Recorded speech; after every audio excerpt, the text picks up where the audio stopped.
ti Akede ṣe rí o ló máa dàbí pé Akede ló kọ́ bẹ̀rẹ̀ o.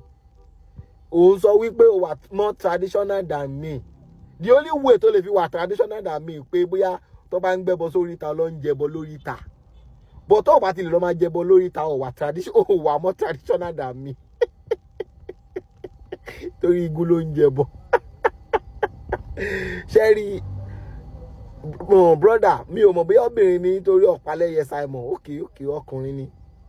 Sherry, èmi ti rí peace níbi tèmi wà. Ìkan tó ṣiṣẹ́ fún yín, ó lè ṣàmáà ṣiṣẹ́ fún èmi. She understand?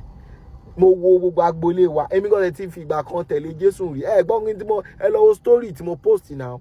Orin tí mo mọ̀ nípa Christianity tẹ́yìn dẹ̀ wá dìmú ṣinṣin yìí. Kò sórin táwa ọ̀kọ́. Ìjọba ọ̀run dára o, skẹ́skẹ́skẹ́, ibi táwọn ọmọlé wà. Ibẹ̀ lọ́kàn mi jẹ́ lọ o. Ṣóyè àákọ́ gbogbo yẹn. Ṣóyè yín, but ìgbà táwa padà sílé wa rí peace ńbẹ̀. Kò jẹ́ pé bóyá dandan ni ká lọ máa forí balẹ̀ fún kankan. No.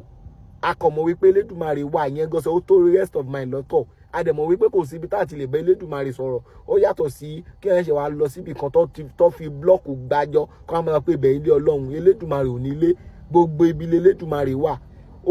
Elédùmarè ò dẹ̀ ní pátá kan tí wọ́n lè fi sìn. Tí bá yọ̀dí mò ń sìn, tí bá wà lórí ìjókòó mò ń sìn, tí bá wà ní ìdùbúlẹ̀ mò ń sìn, tí bá wà lórí oorun mò ń sìn. Ṣóyè yín. So Elédùmarè kọjá pé ó dìgbà tí bá lọ síbi kan mo tó lè bá Elédùmarè sọ̀rọ̀.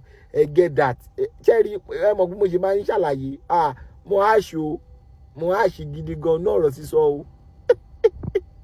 Ẹ tún gba ilé náà.